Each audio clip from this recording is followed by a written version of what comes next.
Assalamualaikum warahmatullahi wabarakatuh.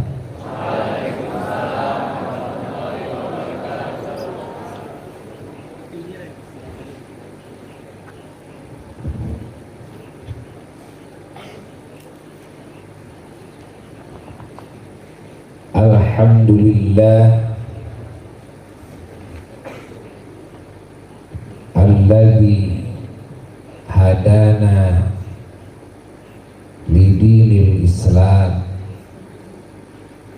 wa manna alaina binabiyyihi wa habibihi wa rasulihi wa safiyyihi wa kalimihi wa khalilihi sayyidina wa nabiyyina wa maulana Muhammad khairil anam alaihi afdhalus salati wa atammus salam. Allahumma salli wa sallim wa barik ala sayyidina Muhammad. Allahumma salli wa sallim wa barik ala sayyidina Muhammad. Allahumma salli wa sallim wa barik ala sayyidina Muhammad an-nabiyil ummi al-habibil adil qadar al-azimil jah wa ala alihi wa sahbihi wa sallim. Amma ba'du fa ya ibadallah usikum wa nafsi bi taqwallah faqad fazal muttaqun.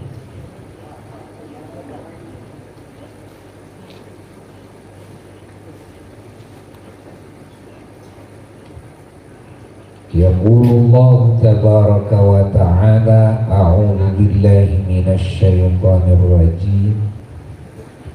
Bismillahirrahmanirrahim. Laqad mannallahu 'alal mu'minina idh ba'atha fihim rasulan min anfusihim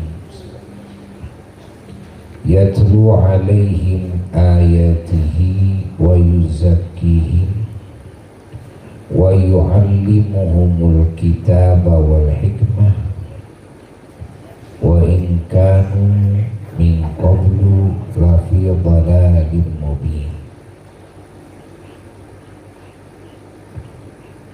Wa qala ta'ala qul bi fadlillahi wa bi rahmatihi fabidzalika falyafrahu huwa khairun mimma yajma'un. Sadaqallahul aliyyul azim.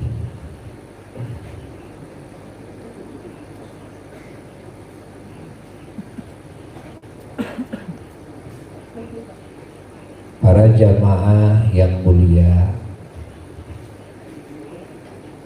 yang sangat dicintai dan juga sangat didoakan, dimanapun berada yang ikut menyimak melalui audio video streaming saat ini atau rekamannya,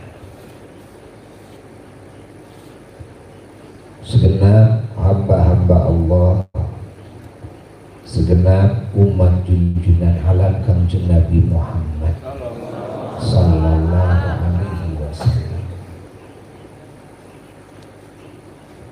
yang semuanya sangat dicintai dan dihormati dan didoakan dan diharapkan pula doanya, terkhusus para ulama, para habaib yang ikut hadir, ikut menyimak saat ini,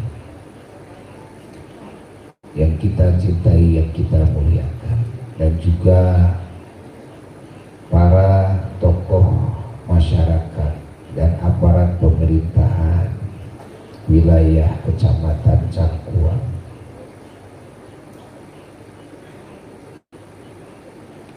Kabupaten Bandung, khusus Bapak Camat yang hadir bersama kita,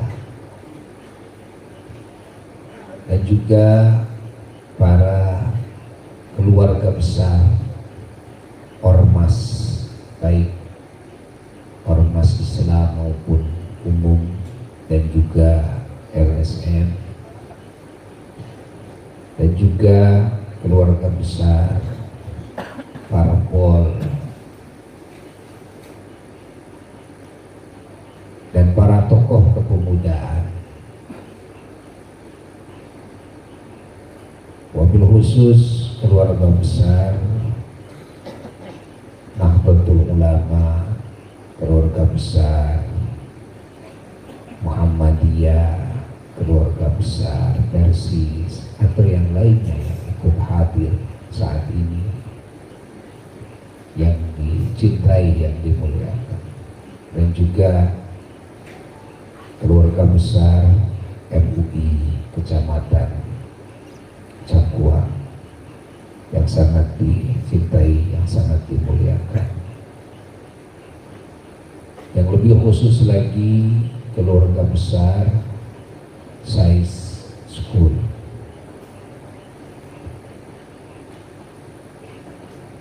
baik para gurunya dan juga para siswa-siswinya, dan juga para tim pembantunya, terkhusus sebagai pendiri, ya, yaitu Al-Ustadz Sandi hafizahullah ta'ala wara'ah. Semoga beliau dan keluarga besarnya dan keluarga besar Sais School ini selalu ada dalam lindungan Allah, selalu ada dalam jaminan Allah.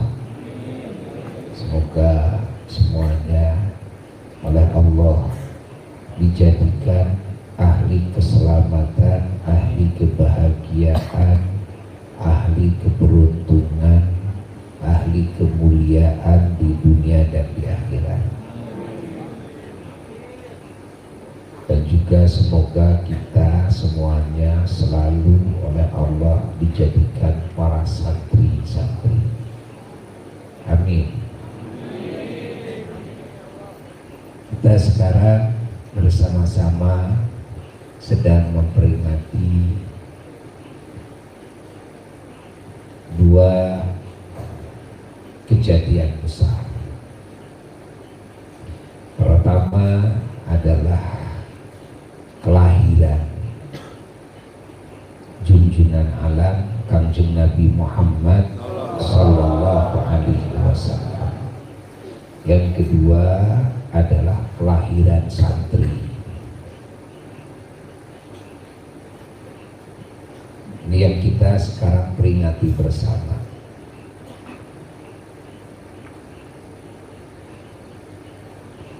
Allah.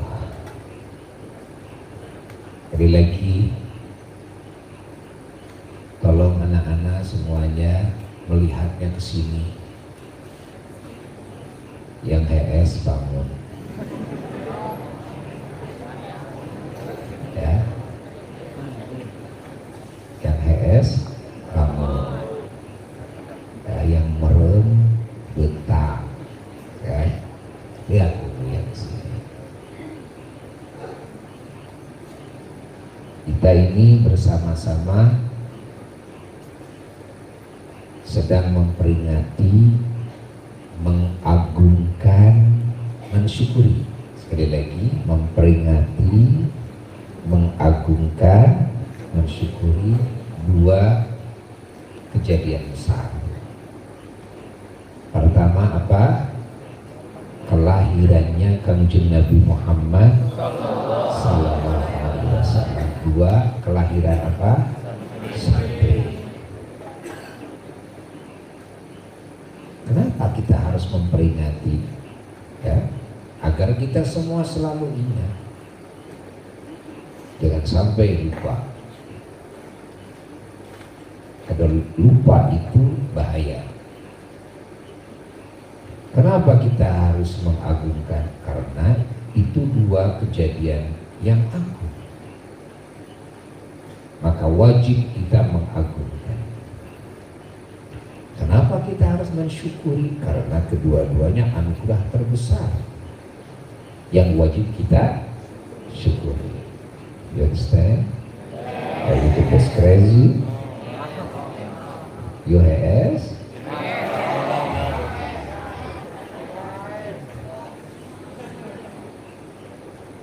Coba catat oleh kita. Kejadian besar satu apa? Kelahirannya Kanjeng Nabi Muhammad sallallahu alaihi wasallam. Kedua, kelahiran satu. Sekarang kita bahas kelahiran Kanjeng Nabi Muhammad sallallahu alaihi wasallam, bahwa itu adalah kejadian besar. Kelahiran Nabi adalah perkara yang sangat agung sekali. Itu adalah anugerah terbesar dari Allah Ta'ala yang Allah Ta'ala anugerahkan khususnya kepada bangsa manusia dan bangsa jin, umumnya kepada semua makhluknya. Ya. Makanya seluruh makhluk Allah, ketika Nabi kita Sayyidina wa Maulana Muhammad sallallahu alaihi wasallam hendak lahir di muka bumi ini, semua pada gembira.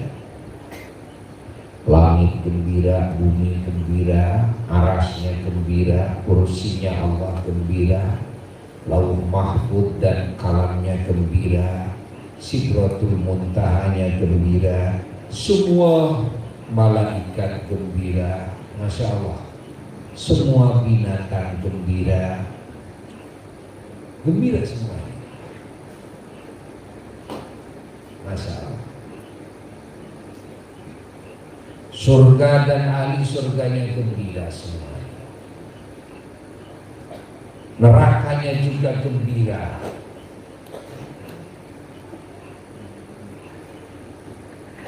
Yang tidak gembira itu hanya 3 kelompok. Yang pertama adalah setan iblis. Itu enggak gembira. Bahkan Imam Ibnu Katsir, penyusun tafsir Ibnu Katsir, mengatakan bahwa iblis itu arba'a marrat, 4 kali dalam hidupnya itu pernah stres berat. Yang di antara yang 4 kata Imam Ibnu Katsir adalah hina wulida an-nabiy sallallahu alaihi wasallam, ketika dilahirkan Kanjeng Nabi Muhammad sallallahu alaihi wasallam. Ini Imam Ibnu Katsir mengatakan itu. Dan juga para ahli ilmu yang lainnya juga banyak yang meriwayatkan itu. Allah.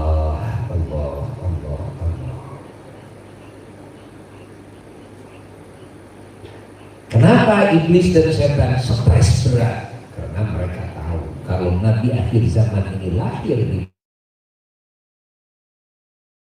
ini pertanda kemusyrikan, kekufuran, kemunkaran, maksiat, permusuhan, peperangan yang sudah dibangun sedemikian rupa dan diperjuangkan mati-matian oleh mereka bangsa setan, ini akan lenyap, minimal akan mengurang volumenya kalau Nabi akhir zaman ini lahir.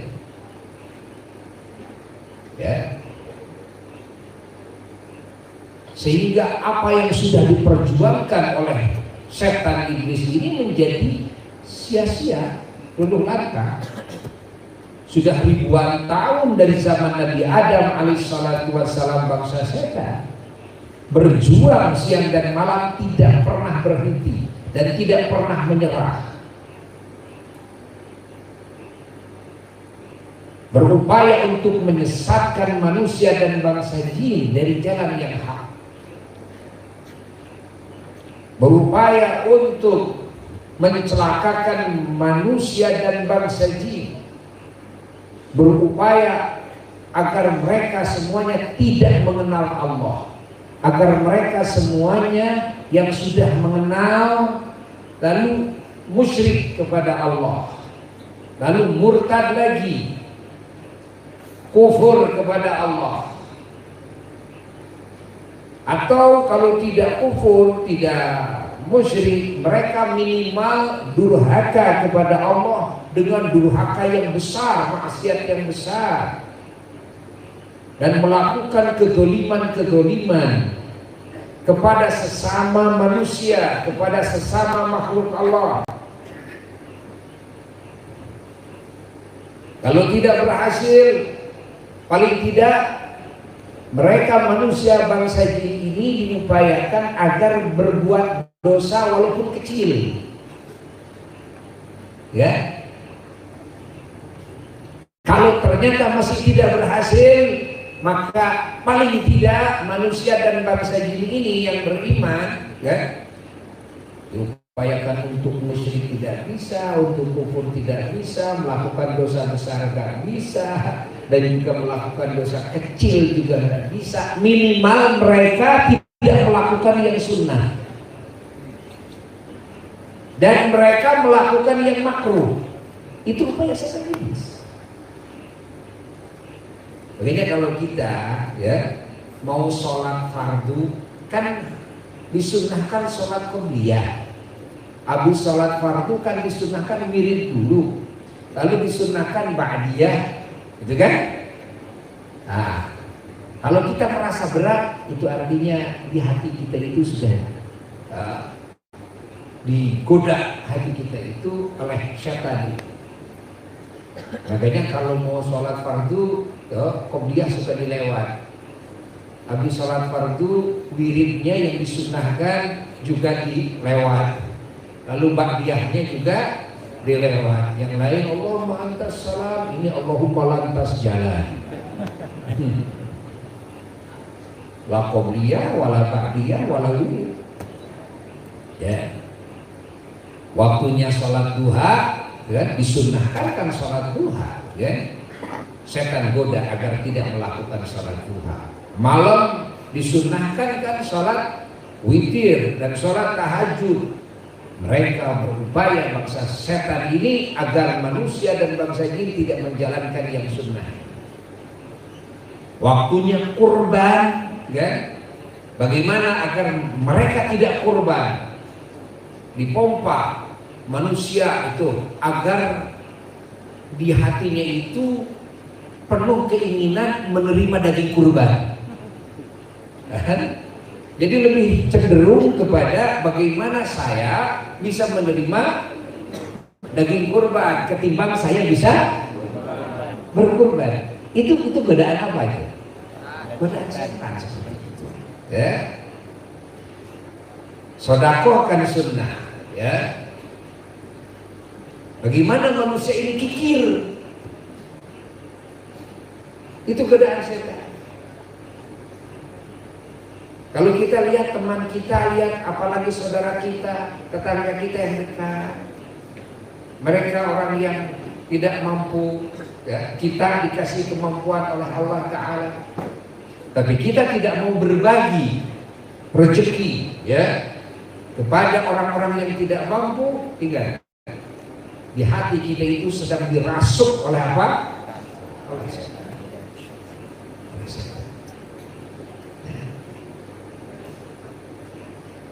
Allah. Itu upaya setan. Itu upaya setan. Lalu yang makruh itu tidak dosa. Ingat, makruh itu tidak dosa, tapi makruh itu tidak baik. Bahasa Arabnya makruhun. Makruh itu apa? Makruh itu tidak disukai oleh Allah, tidak disukai oleh Kanjeng Nabi Muhammad Sallallahu Alaihi Wasallam, walaupun tidak diancam dengan siksaan, tapi Allah tidak suka. Rasul nggak suka namanya makruh. Apa sih yang dimakruhkan? Yang dimakruhkan itu adalah satu, meninggalkan sunnah. Meninggalkan sunnah tanpa udzur itu jadi makruh hukumnya. Kalau kita mau sholat fardu, ya kan disunahkan sholat qobliyah dulu. Kalau kita meninggalkan qobliyah alias meninggalkan yang disunahkan, maka itu hukumnya jadi makruh bagi kita. Ya? Karena lawan daripada yang disunahkan secara fiqhiyah itu adalah makruh. Ingat, sunnah itu kan banyak, ya, jenisnya. Yang disebut sunnah itu banyak jenisnya, ya, awas. Ya. Satu, ada sunnah itu ya menurut ahli hadis, udah lain dengan menurut ahli fikih. Kalau menurut ahli hadis yang disebut sunnah itu apa? Coba siapa yang bisa jawab? Anak-anak sekolah di sini, anak santri. Sunnah menurut ahli hadis apa itu? Sesuatu yang disandarkan pada Nabi, baik perkataan, perbuatan atau ketetapan beliau. Suatu yang disandarkan kepada Nabi, baik yang perkataan, perbuatan atau ketetapan beliau. 100. Nah, ini salah satu contoh sadri. Ini berarti ini kalau ngajinya ini betul-betul nih, ya, gak hare-hare, ya, gak HS ngajinya. Ini sunnah menurut ahli hadis. Sunnah menurut ahli hadis itu ada 3, ya. Yaitu yang pertama adalah segala yang diucapkan oleh Nabi itu adalah sunnah.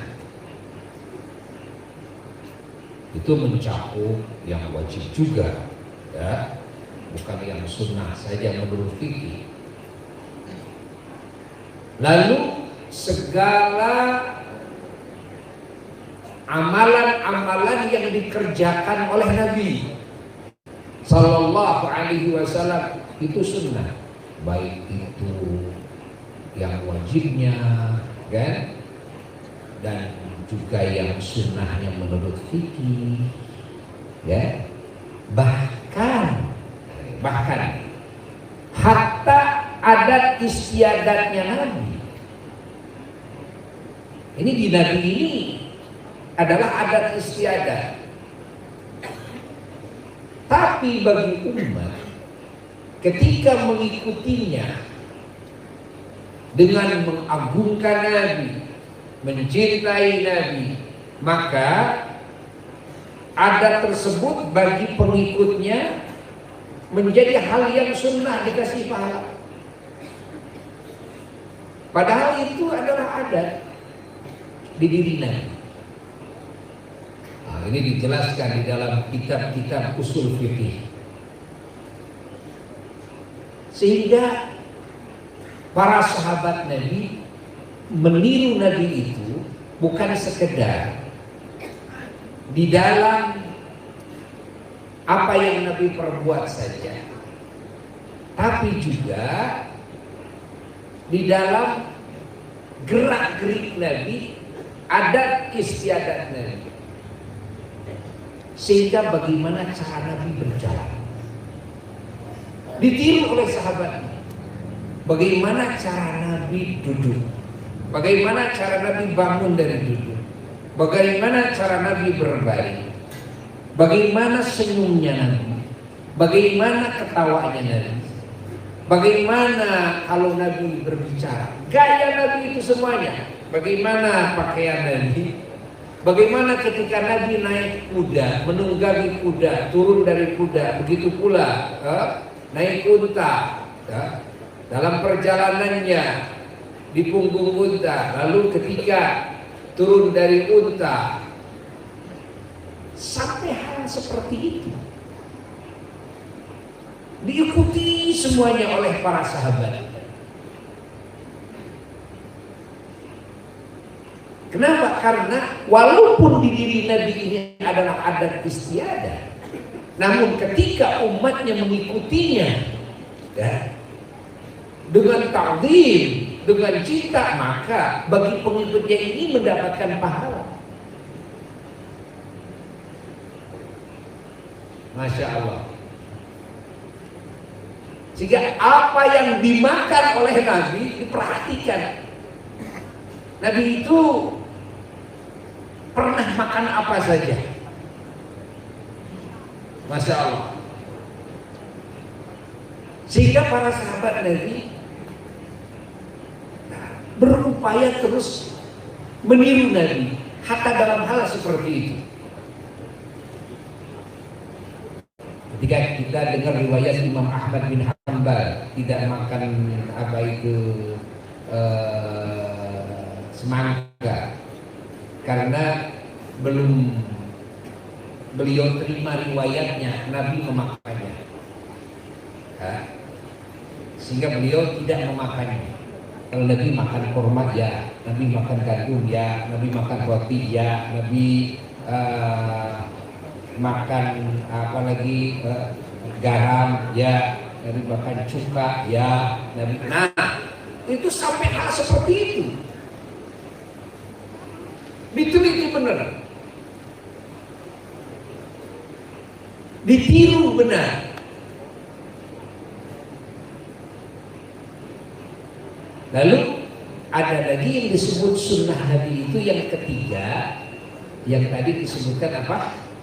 Ketetapan. Ketetapan Nabi artinya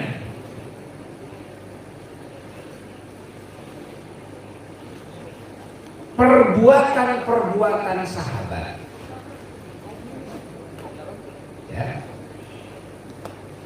yang berkaitan dengan ibadah atau ucapan-ucapan sahabat dan pemikiran-pemikiran sahabat di masa kerasulannya Kanjeng Nabi Muhammad Sallallahu Alaihi Wasallam yang dicetuskan oleh sahabat dan Nabi tidak mengingkarinya. Nabi tidak mengingkarinya. Nah, ini arti ketetapan. Maka walaupun Nabi tidak mengucapkannya, walaupun Nabi tidak melakukannya, artinya tidak memberikan contoh. Ini pemikiran murni, lahir dari pemikiran sahabat. Ini ucapannya ucapan sahabat. Ini perbuatannya perbuatan sahabat. Nabi tahu, Nabi tidak pernah memerintahkan, Nabi tidak pernah mencontohkan, tapi Nabi tidak mengingkarinya. Nah, ini yang disebut sunnah takririyah. Sunnah apa? Takririyah, kata apa? Makanya semua para ulama ahli hadis semuanya tidak ada yang pernah membikin satu kaidah, hatta para ulama ahli fikih membikin satu kaidah yang seperti sekarang terjadi. Ada pemikiran yang muncul dari saudara kita, yang ini pemikiran ini bisa berbahaya, yang seolah ini benar padahal salah total. Apa? Suka ada pemikiran begini yang tidak dicontohkan oleh Nabi Muhammad Sallallahu Alaihi Wasallam, itu adalah bid'ah dhalalah. Itu adalah bid'ah yang sesat, dan setiap bid'ah sesat finnar, di neraka. Nah, ini kaidah yang salah. Ingat, itu kaidah yang salah. Padahal ya, semua para ulama dari masyrik sampai maghrib tidak ada yang membuat kaidah seperti itu. Artinya tidak semua yang tidak dicontohkan oleh Nabi itu sesat. Loh, kalau tidak dicontohkan oleh Nabi sesat, maka dari zaman sahabat akan dituding banyak sahabat yang sesat. Kenapa? Banyak sahabat yang mencetuskan amalan-amalan yang Nabi tidak pernah memerintahkan dan tidak pernah mencontohkan. Padahal Nabinya juga ada, tapi malah Nabi memberikan penilaian yang sangat tinggi. Masya Allah. Banyak riwayat yang sahih seperti riwayat ya, doa i'tidal. Kan ada doa i'tidal yang Rabbana lakal hamdu mil'us samawati wa mil'ul ardi wa mil masyita insya Allah. Ada lagi ya doa yang itu kan jelas itu mah sudah baku dari Nabi. Ada yang itu mah sahabat mengucapkan doa i'tidal yang Nabi tidak mencontohkan. Nabi tidak memerintahkan. Begitu selesai sholat, Nabi mengatakan siapa yang baca kalimat ini dalam i'tidal, diam semuanya sahabat. Ini sahabat yang mengucapkannya cuma satu orang doang. Lalu Rasulullah SAW mengatakan bahwa beliau melihat ya, para malaikat berebut mencatat itu amal orang tersebut. Barulah dia ngacung saya ya Rasulullah. Saya Rasulullah itu kan. Padahal ucapan itu tidak dicontohkan oleh Nabi, tidak diperintahkan oleh Nabi. Ingat. Lalu seperti siapa lagi? Sayyidina Bilal bin Rabah radhiyallahu ta'ala. Beliau setiap habis wudu beliau sholat 2 rakaat. Namanya sholat apa? Syukurin wudu. Rasulullah SAW tidak pernah memberi contoh. Rasulullah SAW tidak pernah memerintahkan kepada sahabatnya kalau setelah wudu sholat 2 rakaat. Tiba-tiba setelah Mi'raj Rasulullah SAW cerita ya, di hadapan sahabatnya bahwa saya ya, ketika masuk surga mendengar suara ya, itu terumpahnya Bilal ya, terdengar oleh Nabi. Begitu Nabi mau masuk surga, terumpah Sina Bilal di dalam surga kedengaran tuh lagi jalan kaki Sina Bilal. Lalu Rasulullah bertanya, Bilal, dengan apa engkau bisa sampai kepada derajat itu? Ya Rasulullah, saya setiap habis wudu saya suka sholat 2 rakaat. Oh, ya. Catat. Ada lagi seperti seorang sahabat yang beliau ditangkap oleh musuh, lalu beliau mau dibunuh, ya. Nabinya kan masih ada. Lalu beliau minta dulu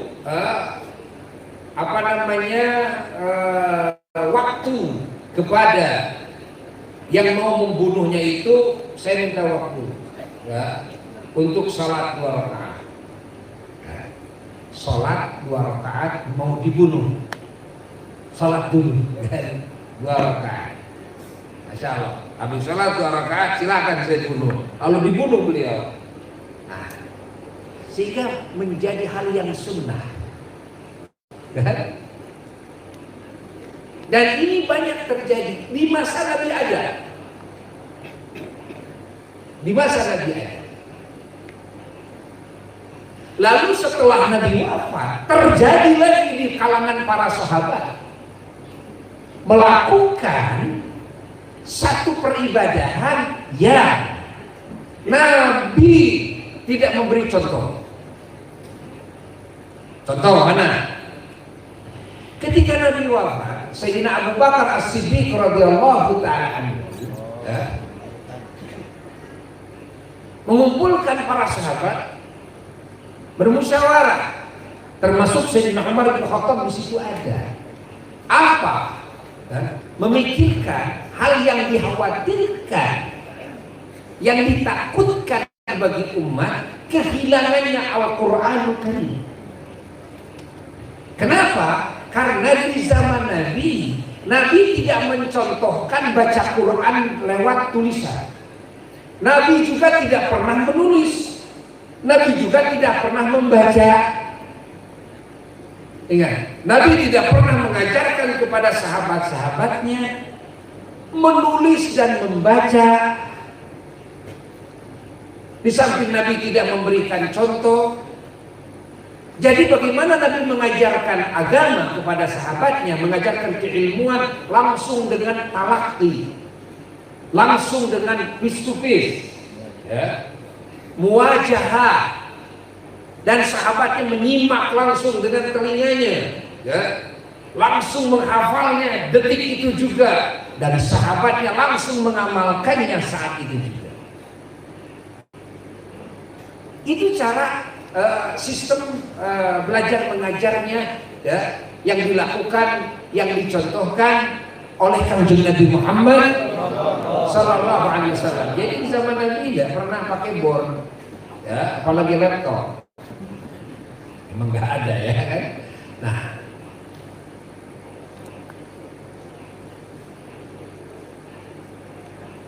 setelah Nabi wafat, musyawarah semua para sahabat di zaman kekhalifahannya Sayyidina Abu Bakar As-Siddiq radhiyallahu ta'ala anhu. Ini bagaimana? Ini kalau Al-Quran ini tidak dituliskan, ya, dikhawatirkan banyaknya sahabat-sahabat Nabi yang hafal Quran lalu masuk ke medan perang, banyak yang terbunuh yang hafal Quran itu, banyak yang wafat para sahabat yang hafal Quran itu, ya lambat laun habis ini sahabat. Kalau habis ini sahabat, lalu bagaimana dengan nasib umat, ya, nisbah kepada penghafalan dan pemahaman, apalagi sampai pengamalan Al-Quranul Karim. Maka Sayyidina Umar mengusulkan agar dituliskan itu Al-Quran. Kumpulkan sahabat yang hafal Quran, tuliskan juga. Sayyidina Abu Bakar juga, beliau khawatir karena tidak ada contoh dari Nabi dan Nabi tidak memerintahkannya. Kata Sayyidina Abu Bakar, wahai Umar, saya tidak berani melakukan sesuatu yang Nabi tidak melakukannya. Apa kata Sayyidina Umar? Sayyidina Umar bersumpah, wallah ya Khalifah Rasulullah, wahai Khalifah Rasulullah, wallahi demi Allah, ya, wa khair, itu baik sekali. Begitu Sayyidina Umar mengatakan bahwa demi Allah bahwa itu adalah baik sekali, Sayyidina Abu Bakar dan semua sahabat yang saat itu masih banyak sahabat, ratusan ribu sahabat Nabi yang berkumpul, semua sepakat kepada pemikiran Sayyidina Umar bin Khattab. Mulailah ada penyusunan Al-Quran, penulisan Al-Quran, tapi nggak ada fathahnya, nggak ada kasrohnya, nggak ada dhammahnya, nggak ada tanda sukunnya, nggak ada titiknya antara fa dan qaf, sama dan antara nun, ta, ya sama, antara fa dan ba juga sama, gitu kan? Nah, tapi kan para sahabat semuanya sudah hafal kepada Al-Quran, walaupun hanya tulisannya doang, ya, nggak ada yang keliru semuanya. Kenapa? Karena saat itu masih di atas 100.000 sahabatnya Kanjeng Nabi Muhammad Sallallahu Alaihi Wasallam. Nah, kapan mulai ada titik itu? Ada titiknya, dibedakan antara ta dan nun. Itu di zaman tabi'in. Itu setelah sahabat semuanya wafat. Masya Allah.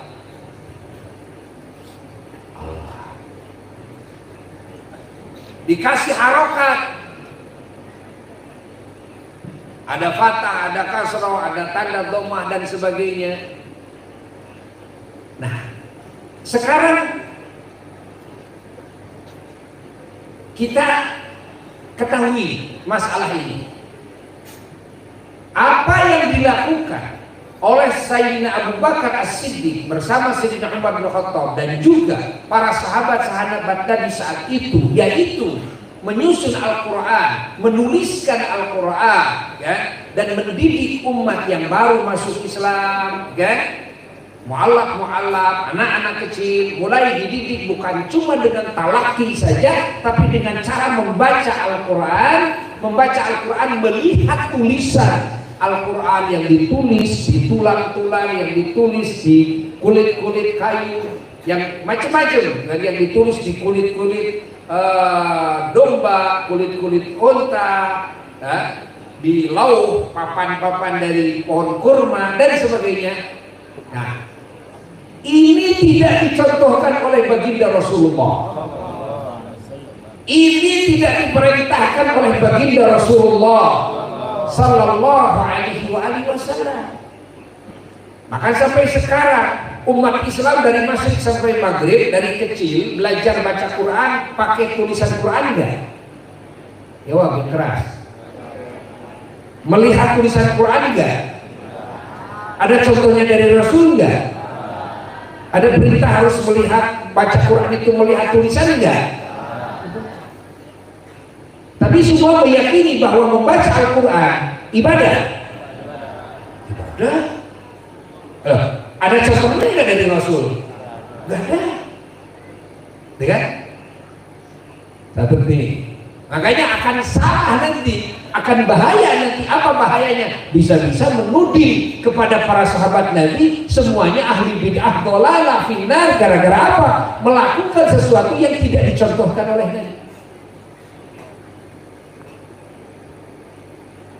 Betul. Ada lagi seperti mana? Seperti Sayyidina Umar bin Khattab dalam kekhalifahannya, beliau membuat beberapa bid'ah.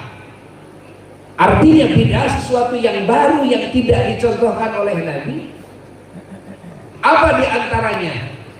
Di antaranya dulu itu kan di zaman Nabi tidak terdengar ada as-sholatu khairum minan naum kalau di malam hari, kalau adzan subuh. Di zaman Sayyidina Abu Bakar Siddiq juga tidak ada. Ya.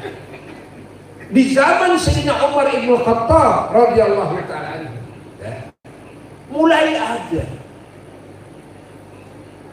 Yang tukang azannya saat itu ketika melihat Sayyidina Umar ibn Khattab, beliau kepulasan di waktu subuh, ya, beliau tidak berani dengan cara membangunkan, kan? Begitu adzan subuh, ya, tidak berani dengan cara mengetuk pintu, tapi menambah kalimat, kan? As-salatu khairum minan naum.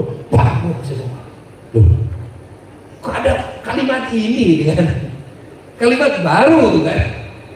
Salatu khairum minan naum. Salat lebih baik daripada hees. Ya, itu artinya kan begitu, kan? Artinya kan begitu, kan?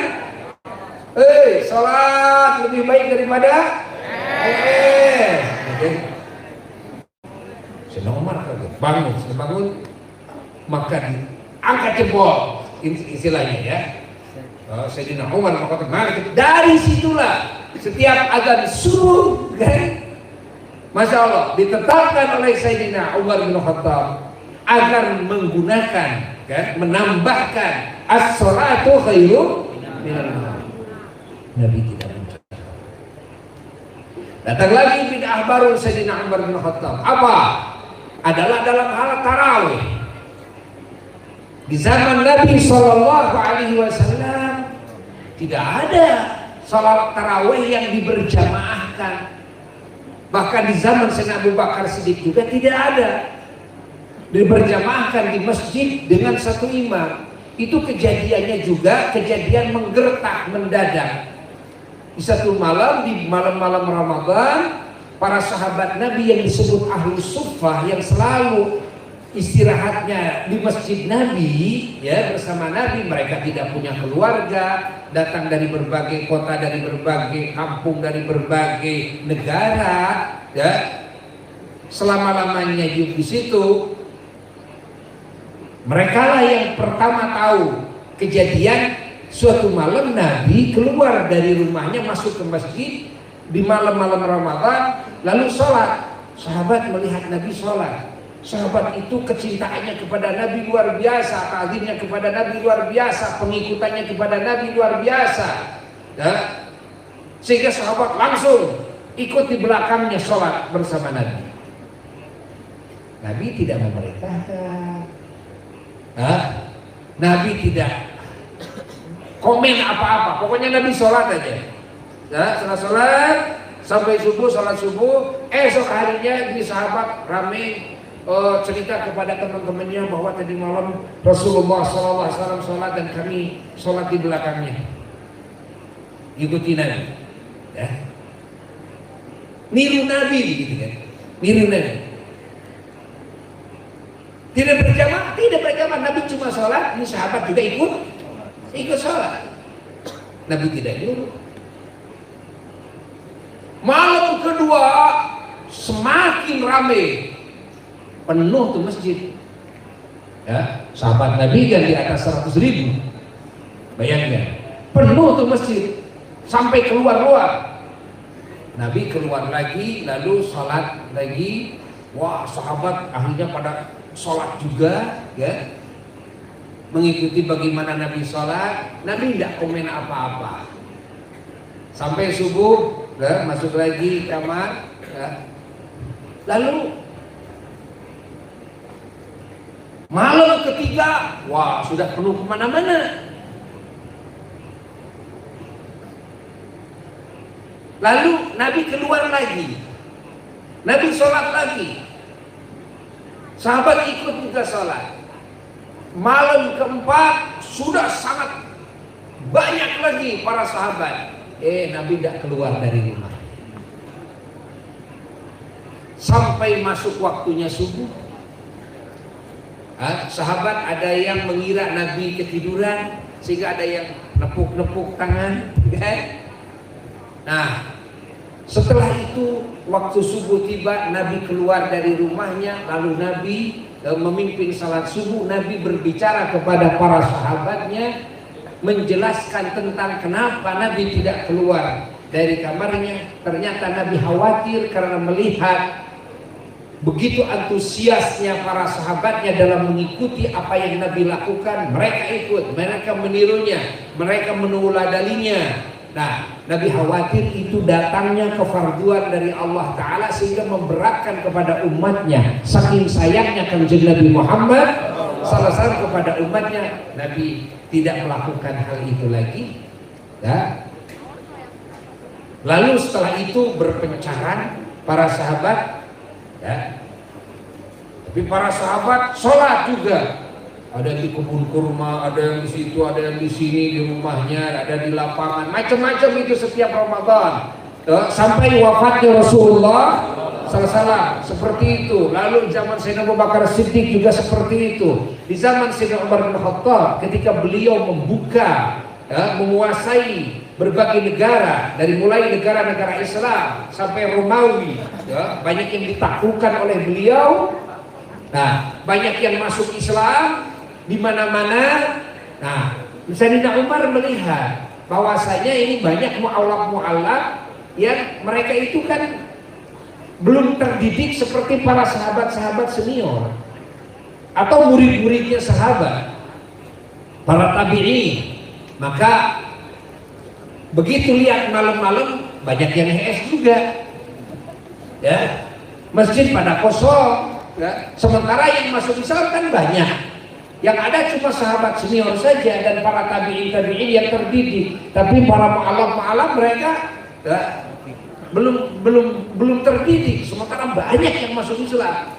Nah, akhirnya Sayyidina Umar bin Khattab, beliau bikin kebijakan baru, instruksi kepada semua, ya, para pemimpin-pemimpin, para qadhi-qadhi, Ya, para amir-amir di berbagai negara yang ditunjuk oleh Amirul Mukminin Umar bin Khattab agar memerintahkan kepada semua umat Islam di malam-malam Ramadan tersebut agar semua laki-lakinya semua hadir di masjid dan diimami dengan satu imam, dan keluarkan surat ke berbagai negara. Wah, dari situ sami'na wa ata'na, ramai masjid di mana-mana. Ramai masjid di mana-mana. Masya Allah. Masjid menjadi makmur. Yang tadinya ya, para mu'alaf yang banyak HS itu, ya. Wah, semuanya jadi di masjid semuanya.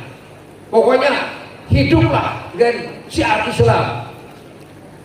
Sayyidina Umar berkata, nikmat al-bid'ah hadihi, alangkah nikmatnya bid'ah ini. Apa Sayyidina Umar berkata, alangkah nikmatnya bid'ah ini. Waduh, itu ucapan Sayyidina Umar menjadi kaidah bahwa tidak semua bid'ah dolalah, ada bid'ah yang pelem. Bid'ah yang apa? Yang pelem. Pelem itu nikmat, bid'ah yang nikmat itu. Apa yang dimaksud dengan nikmat bid'ah? Itu diantaranya memberjamaahkan di masjid semuanya bagi laki-laki dengan satu imam, yang tidak dicontohkan oleh Kanjeng Nabi Muhammad sallallahu alaihi wasallam. Lalu di zaman Sayyidina Utsman bin Affan, ya, sahabat Rasulullah SAW, khalifah yang keberapa? Khalifah yang keberapa? Sayyidina Utsman bin Affan, khalifah yang keberapa? Yang kedua. Yang keberapa? Yang kedua, yang ketiga? Yang kedua. Pertama Sayyidina Abu Bakar, kedua Sayyidina Umar, ketiga Sayyidina Utsman. Jadi yang keberapa? Yang ketiga. Yang keempat siapa? Sayyidina Ali bin Abi Thalib radhiyallahu anhu. Sayyidina Utsman bin Affan di zaman kekhalifahan beliau juga melihat kekhawatiran ya di umat Islam, di mana ketika beliau khutbah Jumat ya, itu banyak yang masih di pasar ya. Banyak yang kesiangan, beliau sudah selesai khutbah Jumat lalu sholat, banyak yang ketinggalan ini. Kenapa? Gara-gara ya banyak sahabat-sahabat yang agak jauh, sahabat-sahabat yang sibuk tidak mendengar azan. Maka lahirlah kebijakan baru. Sayyidina Umar radhiyallahu ta'ala instruksi melihat situasi kondisi seperti ini, jangan sampai terjadi lagi ada umat Islam yang telah mendengarkan khutbah Jumat, ya? Karena khutbah Jumat bagian dari salat Jumat, ya? Agar semuanya rapi dari awal menyimak khutbah itu, karena ini fardu, kalau tidak dosa besar, sama dengan meninggalkan Jumat itu. Hanya memburu sholat saja, asal berjamaah sholat aja, ini dosa besar loh.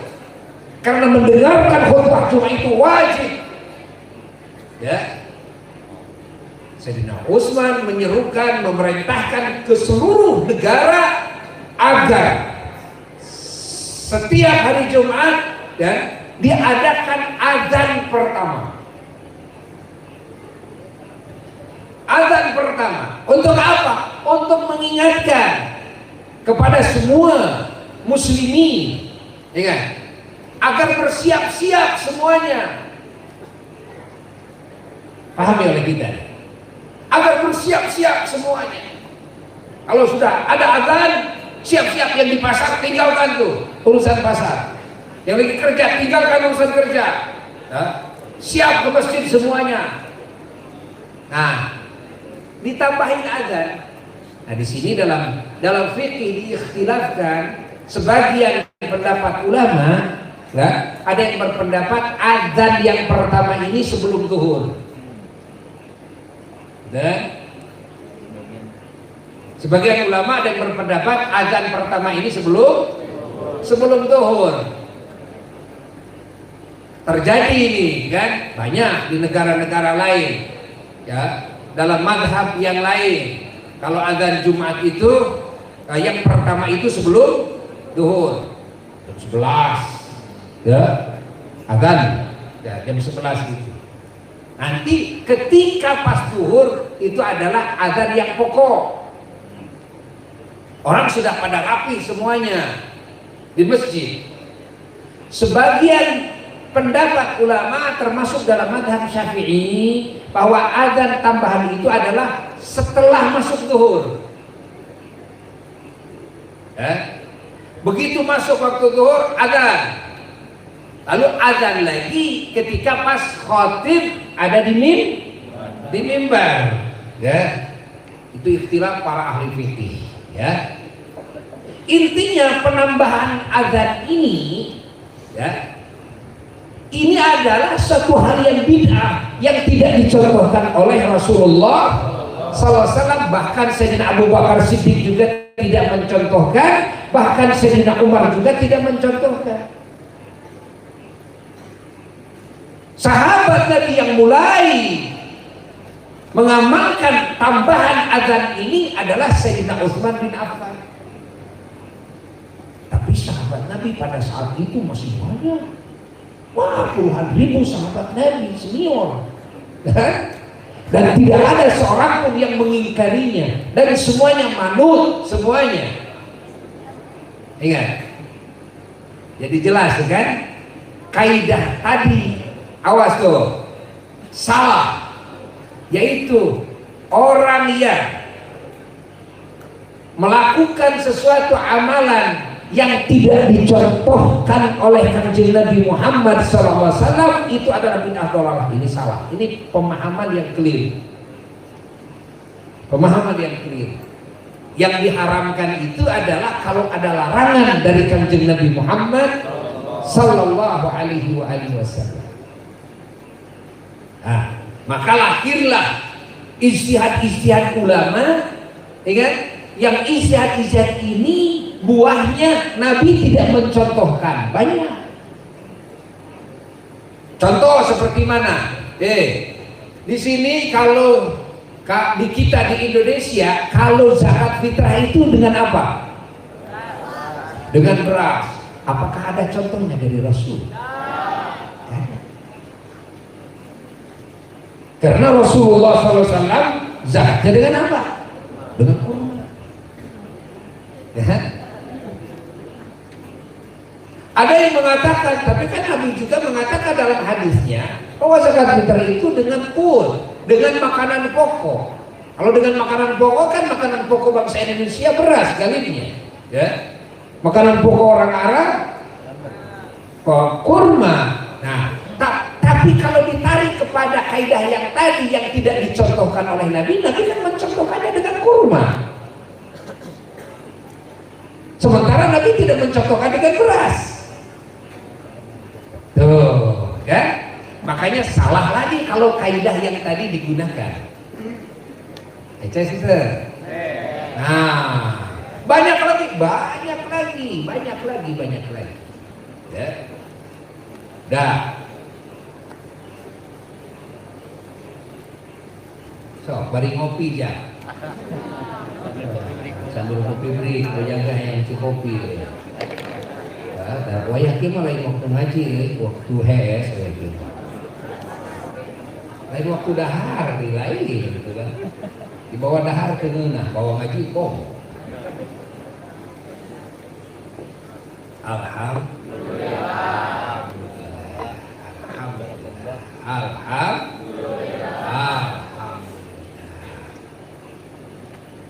Allah. Jadi sunnah itu banyak intinya. Ada sunnah menurut ahli hadis.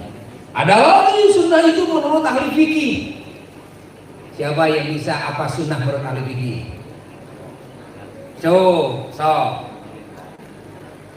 Barusan sudah dijawab. Sunnah menurut ahli hadis barusan. Sekarang sunnah menurut ahli fikih. Mau jawab lagi? Apa? Suatu amalan yang apabila dikerjakan mendapatkan pahala dan apabila ditinggalkan tidak akan mendapatkan apa-apa baik dosa. Suatu amalan Yang apabila dikerjakan mendapatkan pahala dan jika yang ditinggalkan ketika dikerjakan mendapatkan pahala. Kalau tidak dikerjakan tidak dapat dosa. tidak dapat dosa. Good lagi. Baik keprok, mana yang kudu era? Mana mah ngemprokan diri mana seorang? Uyo, dewek teu nyaho. Hore, dewek bodoh gitu berarti kan? Ya. Sunnah menurut fikih. Apa itu yang disebut sunnah menurut fikih? Ya, adalah kitabullah ta'ala. Ya. Ini kitabnya Allah Subhanahu wa ta'ala yang berkaitan dengan pekerjaan hamba-hambanya, ya, yang beriman.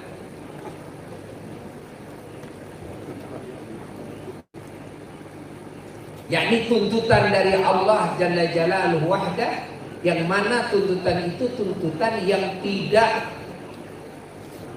jazim, ya, yang tidak tegas, yaitu kalau istilah kita adalah himbauan. Kan ada instruksi, ada perintah, ada himbauan yang sekira kalau dilakukan dapat pahala. Kalau tidak dilakukan, tidak ada ancaman siksa. Itu namanya apa? Sunnah. Bagus. Ini sunnah menurut fikih. Ada lagi sunnah itu. Ada sunnah menurut lughah, menurut bahasa. Apa itu sunnah? Siapa? Menurut bahasa. So, tengah ulang, buru-buru ngacung. Ulah ngacung jempe. Hah? Ada yang tahu? Kagak. Ya, kena naon? Jawab. Ya. Sunnah menurut lughah adalah al-adah. Adalah kebiasaan.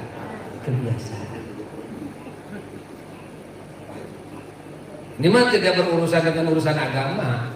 Binatang punya sunnah, manusia punya sunnah, setan iblis punya sunnah, siapapun punya sunnah.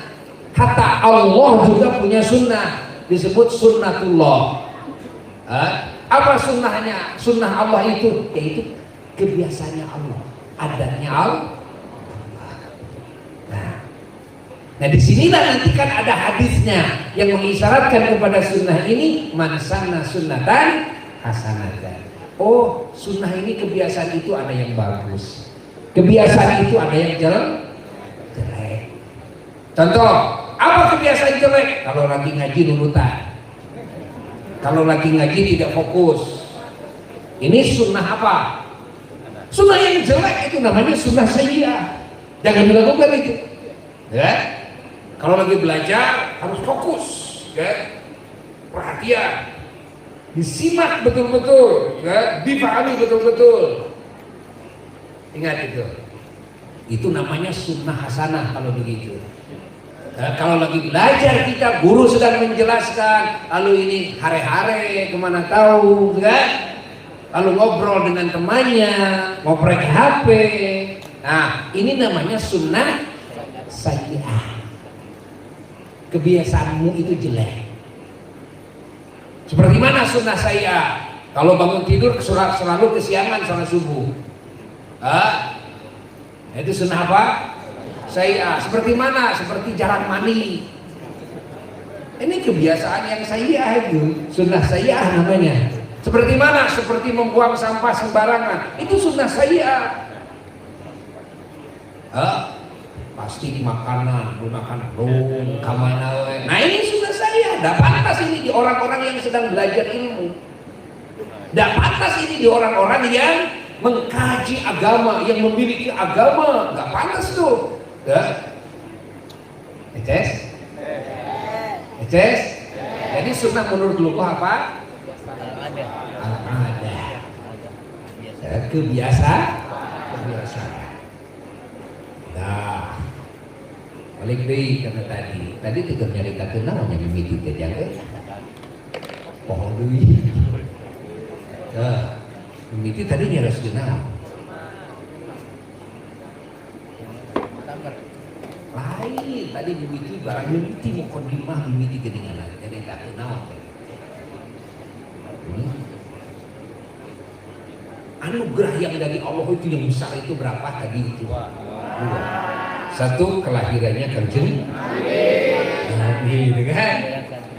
Dua lahirnya ini lagi cerita Nabi itu kan. Akhirnya Nabi itu anugerah. Terus cerita iblis itu dia itu stres banget ketika Nabi bilang karena dia tahu kalau Nabi ini dilahirkan tadi itu dari itu kan dari situ kan. Maka setan itu berupaya siang dan malam menjadikan manusia agar manusia dan bangsa jin tidak kenal Allah. Kalaupun kenal agar kufur atau musyrik. Kalaupun dia tidak bisa kufur dan musyrik agar melakukan dosa besar. Kalaupun dia tidak melakukan dosa besar asal melakukan dosa kecil. Kalau tidak melakukan dosa kecil upayakan agar dia meninggalkan yang sunnah melakukan yang makruh. Nah dari situlah kan mulai cerita tentang sunnah. Di antara makruh itu meninggalkan sunnah. Termasuk makruh juga adalah melakukan sesuatu yang menjadi kerugian.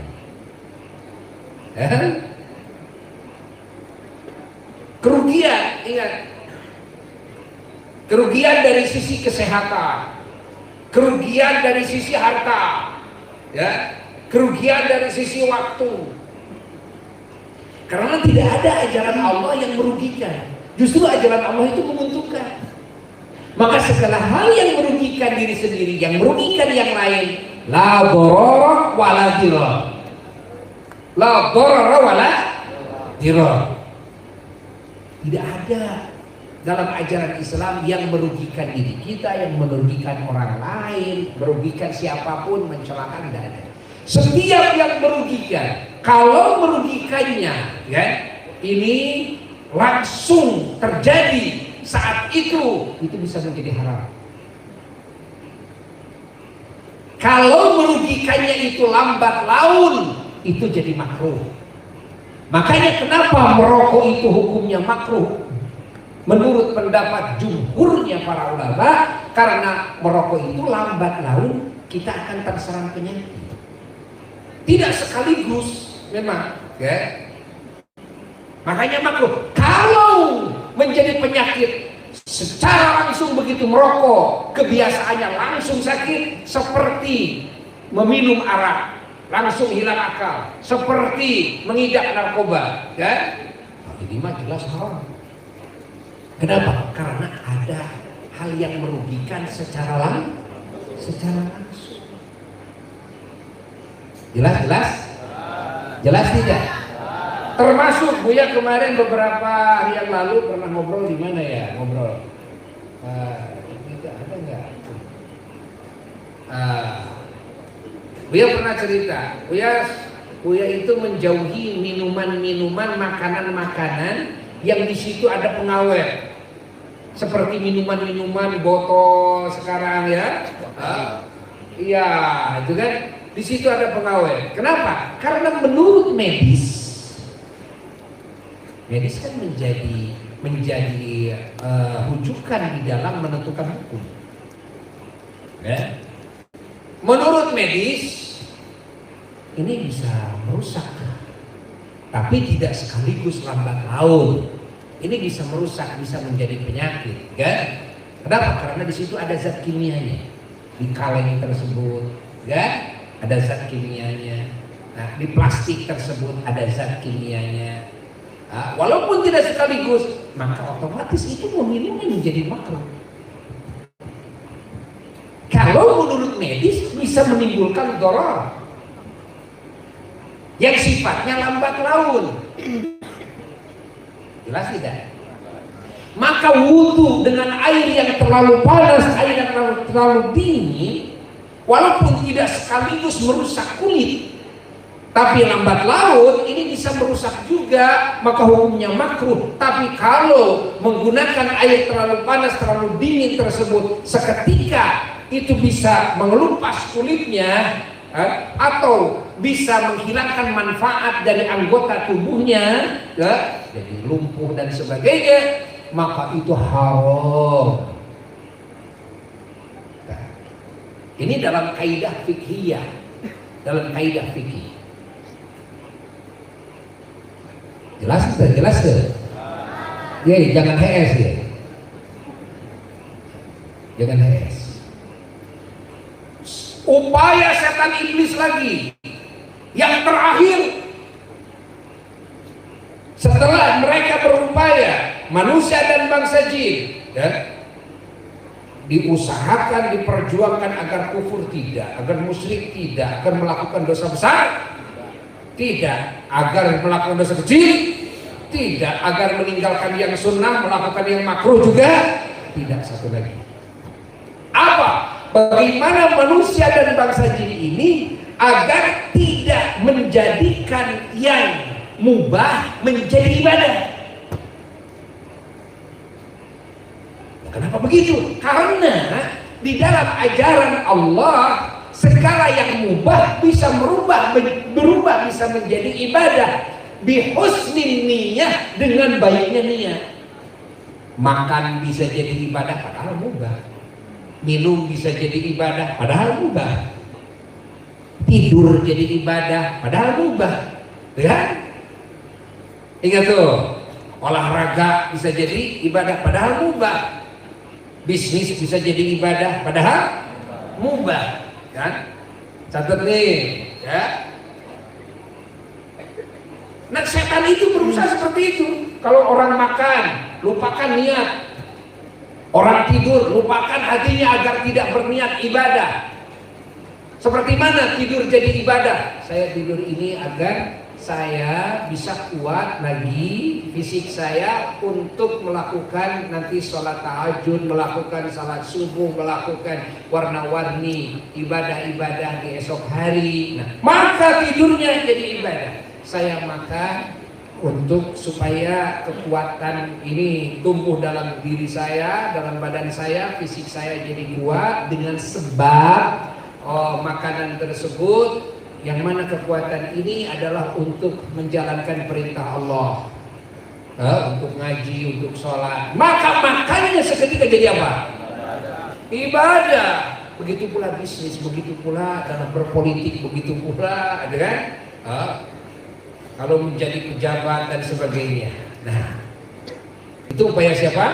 Setan. Nah, setan ini tahu kalau Nabi akhir zaman inilah ini manusia yang sudah musyrik, yang sudah kufur bisa mendapatkan hidayah, bisa punya tauhid, ya, yang suci. Nah, mereka yang bodoh bisa jadi mengerti. Mereka yang ahli maksiat bisa sadar, mendapatkan petunjuk Allah. Mereka yang banyak dosa bisa mendapatkan ampunan Allah, kan? Makanya stres itu setan. Waktu lahirnya Kanjeng Nabi Muhammad ini yang pertama.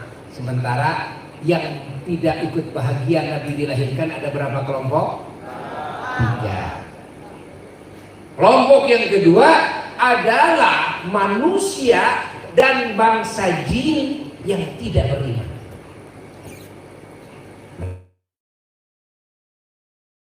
Dengan lahirnya Kanjeng Nabi Muhammad Sallallahu Alaihi Wasallam. Yang ketiga adalah orang dan bangsa jin yang beriman tapi bodoh terhadap besarnya nilai harga kelahirannya Kanjeng Nabi Muhammad. Walaupun mereka muslim, walaupun mereka beriman, tapi kalau bodoh, mereka tidak merasa bahagia dengan lahirnya Kanjeng Nabi Muhammad Sallallahu Alaihi Wasallam. Eces? Udah. Jadi kelahiran Nabi kita itu, ya, adalah anugerah terbesar. Kenapa? Karena kelahiran Nabi itu maknanya kelahiran segala kebaikan. yang Allah taburkan ke semua makhluknya. Kelahiran rahmatan lil alamin, kasih sayang Allah yang Allah taburkan ke seluruh ciptaannya. Ya, kelahiran Quran dan Sunnah, kelahiran iman, Islam dan ihsan, kelahiran ilmu yang sakral, amal soleh, akhlak mulia, akhlak terpuji, peradaban yang agung, niat-niat tujuan-tujuan yang mulia, ucapan-ucapan yang mulia, kelahiran keselamatan, kebahagiaan, keberuntungan, kemuliaan yang hakiki dan abadi sampai surga, kelahiran pertemuannya makhluk dengan Khaliknya kelak di surga, kelahiran perkumpulan kita semuanya yang beriman dengan para kekasih Allah, para nabi, para rasul alaihi wassalatu wassalam, terkhusus junjungan alam kanjeng Nabi Muhammad sallallahu alaihi wasallam, dan para wali Allah, para ulama, para syuhada, para solehin, dan umumnya muslimin, berkumpul lagi dengan keluarga, berkumpul lagi dengan suami, dengan istri, dengan anak, dengan orang tua, dengan guru, dengan murid, dengan sahabat, dengan tetangga, pokoknya sesama muslim kelak di surga berkumpul selama-lamanya. Itu semua lahir dari lahirnya kanjeng Nabi Muhammad. Karena kalau Nabi tidak lahir, apakah akan terjadi itu semua? Tidak. Makanya kelahiran Nabi itu adalah anugerah terbesar yang harus disyukuri. Dan kelahiran Nabi itu kejadian yang agung yang harus kita agungkan. Kelahiran Nabi itu adalah sesuatu yang harus diingat, jangan sampai lupa. Kalau lupa kelahiran Nabi, kita artinya lupa apa istilah kulit karena nom? Lupa kulit sama kulit sama kacang, apa kacang sama kulit? Hah? Lupa kacang sama kulitnya. Kenapa? Karena kacang itu jadi dari kulit. Nah, gitu kan? Bener nggak? Bener nggak? Lihat atuh orang melak kacang kayaknya. Tinggali melak kacang gitu kan. Apa yang terjadi gitu kan? Apa yang terjadi?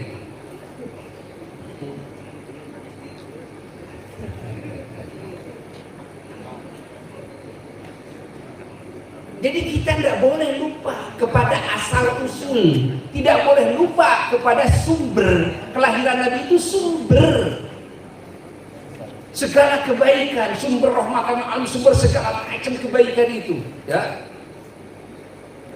Apa sumbernya? Sumbernya adalah dari mulai kelahirannya kanjeng Nabi Muhammad sallallahu alaihi wasallam. Maka jangan sampai dilupakan itu kelahiran.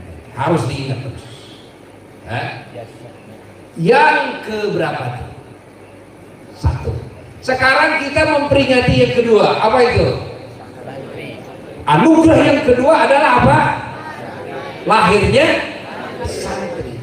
Nah, emang santri itu lahirnya anugerah? Ya iyalah. Ya iya. Tidak ada anugerah yang terbesar setelah lahirnya kanjeng Nabi Muhammad SAW kecuali lahirnya santri. Tidak ada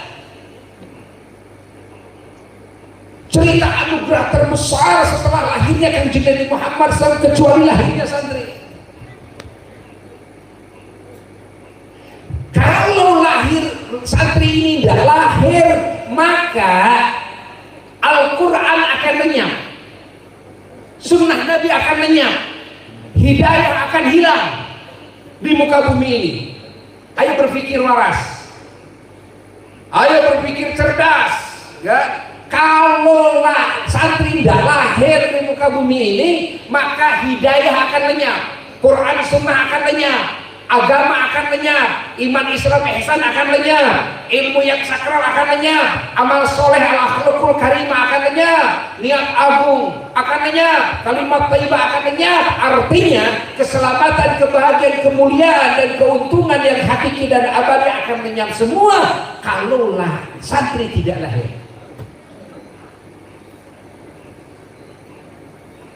Ingat ini, berbicara, ingat ini, atas dasar pemikiran, akal akal yang sehat, rasio yang sehat.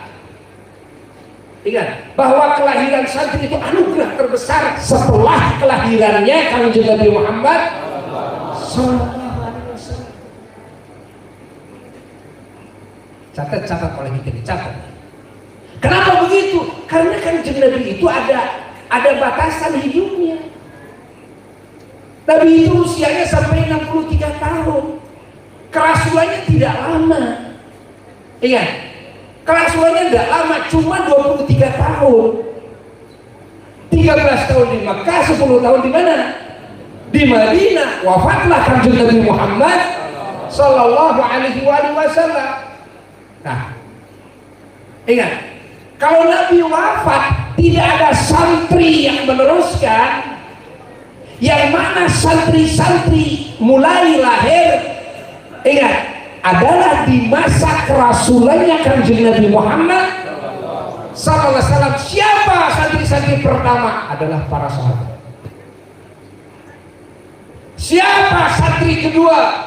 Adalah para tabi'in, yakni periode tabi'in setelah para sahabat pada wafat. Siapa santri ketiga? Adalah para tabi'in. Setelah wafat para tabi'in, lahirlah para tabi'in, santrinya para tabi'in, santrinya sahabat, sahabat santrinya Kanjeng Nabi Muhammad. Coba bayangkan kalau santri tidak lahir, bagaimana mungkin sampai ajaran Nabi kepada kita kalau tidak ada sahabat? Lalu ajaran Nabi lewat sahabat bagaimana mungkin sampai kepada kita kalau tidak ada tabi'in murid santrinya? Begitu pula setelahnya sampai kepada guru-guru kita semuanya, para ulama kita, yang mana semua ulama pada hakikatnya dan pada dasarnya beliau-beliau ini adalah santri.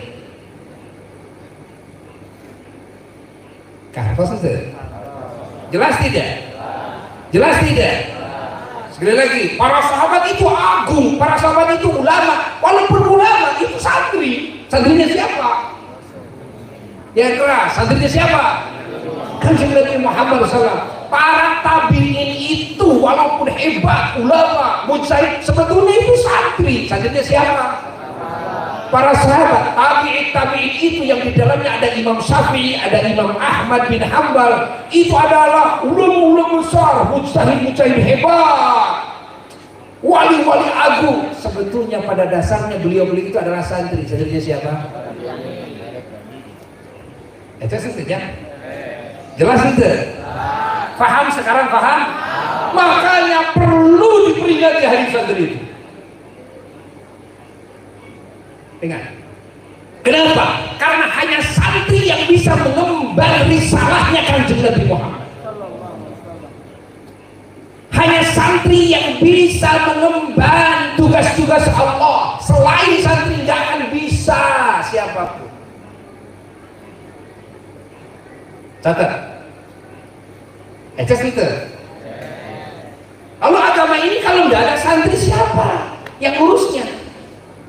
Siapa yang meneruskan perjuangan Nabi kalau bukan santrinya? Siapa yang meneruskan dakwahnya para sahabat kalau bukan santrinya, yaitu para tabi'in? Siapa yang menyebarluaskan ajaran tabi'in kalau bukan santrinya, itu tabi'in? Sampai kepada ulama-ulama yang ada di masa kita, beliau-beliau adalah santrinya dari guru-gurunya. You understand? It is crazy. Paham? Paham tuh? Paham? Pantesan harus diperingati, pantesan harus disyukuri, pantesan harus diagungkan, pantesan harus diingat. Mengingat hari tadi, mengingat anugerah terbesar setelah nubuwah. Mengagungkan hari tadi ini, mengagungkan kenabian juga. Mensyukuri kelahiran santri, mensyukuri kelahiran kenabian juga. Karena santri ini, kesantrian ini lahirnya dari kenabian. Kalau tidak ada nabi, nggak mungkin ada santri. Istilah santri itu adalah murid-muridnya Nabi. Coba, yang sekolah ada yang disebut santri gak? Yang sekolah ada yang disebut santri gak? Gak ada. Yang disebut santri itu yaitu santrinya kiai, santrinya para ustaz. Lalu kiai, muridnya siapa? Santrinya siapa? Ya santri gurunya juga kiai, gurunya ustaz, gurunya ulama. Lalu itu gurunya itu muridnya siapa? Ya muridnya gurunya lagi ulama. Nanti ujungnya di atas adalah muridnya Kangjeng Nabi Muhammad. Gurunya semua guru-guru di muka bumi ini ila yaumil qiyamah adalah Kangjeng Nabi Muhammad sallallahu alaihi wasallam. Kahartos henteu ja? Eces henteu? Alhamdulillah. Dulu ini Kang Ustadz Sani juga dulu ngaji di Buya. Di masa sekolah SMP dulu di Marken, Buya sedang ngisi di Masjid Marken dulu. Beliau suka ngikut pengkajian. Lalu setelah terjadi tragedi PTDI dulu ya, lalu Buya berhenti mengajar di Marken itu ya. Beliau suka ngaji ke Jelegong setiap hari Ahad gitu. Beliau juga santri ngaji di Buya dulu ya.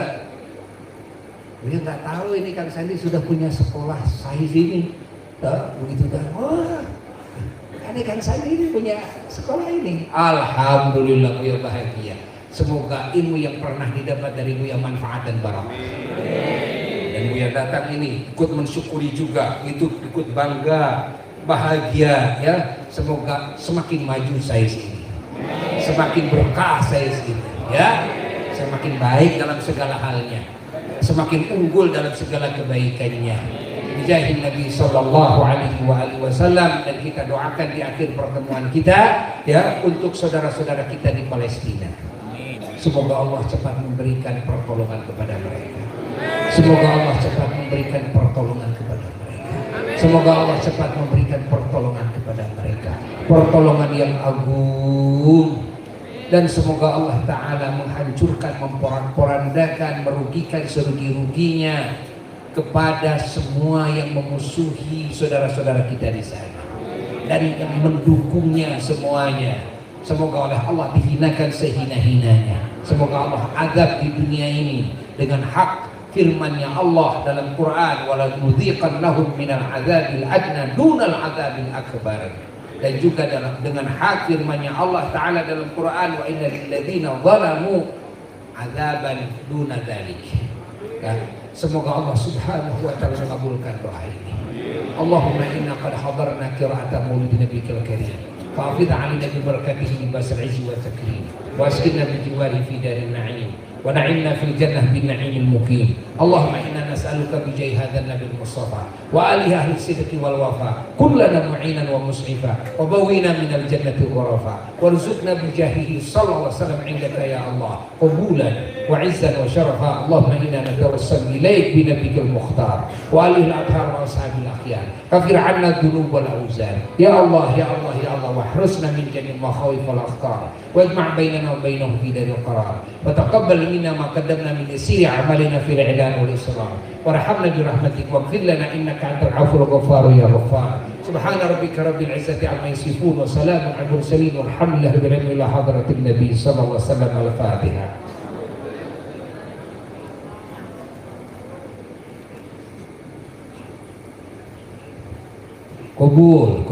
Kabul. Dicukupkan sekian dulu. Wassalamualaikum warahmatullahi wabarakatuh.